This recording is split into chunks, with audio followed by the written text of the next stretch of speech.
শাওয়াল মাসে 6টা রোজা আছে। কয়টা রোজা? সবাই বলেন কয়টা রোজা? 6টা রোজা আছে।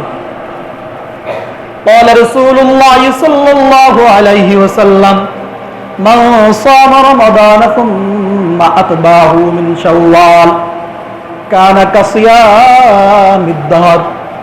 আল্লাহর নবী সাল্লাল্লাহু আলাইহি ওয়াসাল্লাম বলেন, মান সাম রমাদান, যে ব্যক্তি রমজানের রোজা রাখবে, রমজানের রোজা রাখলো, সুম্মা আতবাহু সিত্তান মিন শাওয়াল, অতঃপর শাওয়াল মাসে 6টা রোজা রাখলো।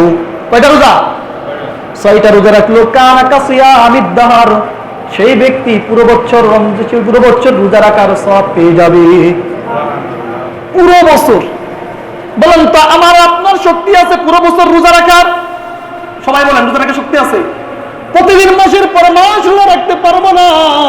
এমনকি আমি আর আপনি এত দুর্বল, বিভিন্ন কাজের ওসিলা করিয়া এই রমজানের রোজা পর্যন্ত রাখতে পারি না।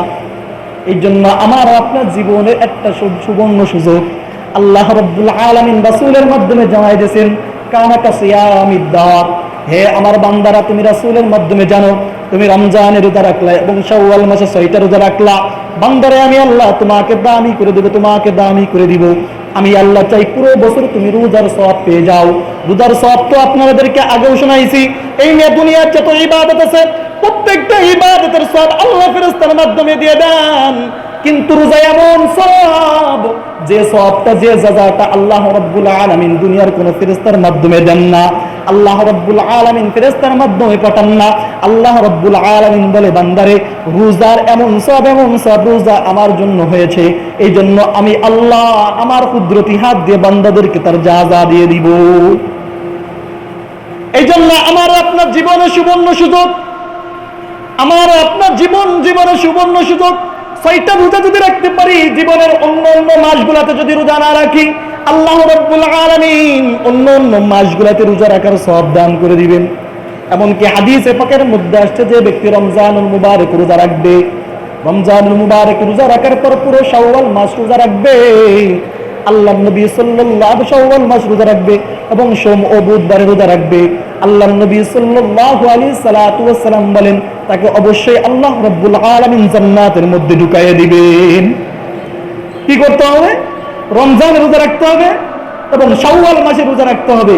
আল্লাহর নবী জানান, যদি কোনো ব্যক্তি এমন নিয়ম হয়ে যায়, রমজানের রোজা রাখছে এবং শাওয়াল মাসে পুরোটা রোজা রাখছে, আল্লাহ রাব্বুল আলামিন তাকে জান্নাতে প্রবেশ করাইয়ে দিবেন।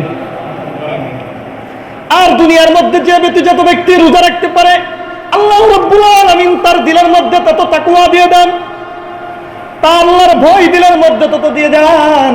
যে ব্যক্তি বেশি রোজা রাখতে পারে সেই ব্যক্তি জান্নাতের আলামত। কারণ রোজা এমন ইবাদত, আপনার ভিতর থেকে গুনাহের যে তাড়নাটা আছে, এই গুনাহের তাড়নাটা বের করে দেয়, গুনাহের খেয়াশাতটা বের করে দিয়ে আল্লাহমুখী করে দেয়।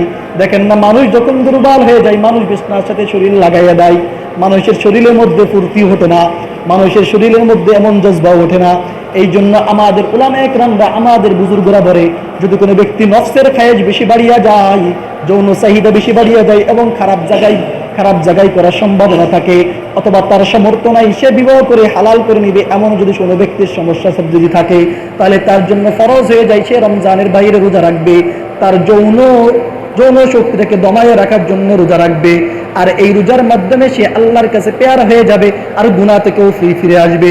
আর এই জন্যই তো আল্লাহ বলেন, এই রমজান এমন, রমজান আমার, এই রোজা এমন, রোজা আমার অবাধ্য থেকে বাঁচায় রাখে, এই জন্য আমি আল্লাহর অবাধ্য থেকে বাঁচায় রাখে, এই জন্য আমি আল্লাহর তার আপন হয়ে যাই। এই জন্যই তো এই কি জন্য চলেন, দুনিয়ার মধ্যে যত খারাপ কাজ করবেন, এই যে রোজা যদি না রাখেন, নিজের জিন্দেগির মধ্যে এমন ভাব চলে আসে, নিজের নফসটা মোটা হয়ে যায় আর গুনাহের দিকে দাবিত হয়ে যায়। আর যখন গুনাহের দিকে দাবিত হয়ে যায়, বান্দা যখন গুনাহ করেন, আল্লাহ রাব্বুল আলামিন বান্দার উপর অখুশি হয়ে যায়। আল্লাহ রাব্বুল আলামিন ওই বান্দাকে দেখতে পারে না, আল্লাহ রাব্বুল আলামিন ওই বান্দার কাছেও যাইতে পারে না। আল্লাহ রাব্বুল আলামিন বান্দাদের উপর রাগান্বিত হইয়া আল্লাহ রাব্বুল আলামিন বলেন, যাহারাল ফাসাদু ফিল বাররি ওয়াল বাহরি বিমা কাসাবাত আইদিন নাস জলে এবং স্থলে যত বিপর্যয় বান্দারে তোর হাতের কামাই, অর্থাৎ দুনিয়ার জিন্দগির মধ্যে তুই গুনাহ করছিস, এই গুনাহ করার জন্য আমি আল্লাহ তোকে আযাব এবং গজব দিয়ে দিলাম। এই জন্য দেখা যায় যে মাঝে মাঝে অনেক বৃষ্টি হয়ে যায়, যে কোনো ফসল আদি সব নষ্ট হয়ে যায়। আবার মাঝে মাঝে এমন ভাবে হয়ে যায় যে খরা চলে, ফসল হয় না, ছোট্ট ছোট অঙ্কুর বের হয়ে ধ্বংস হয়ে যায়।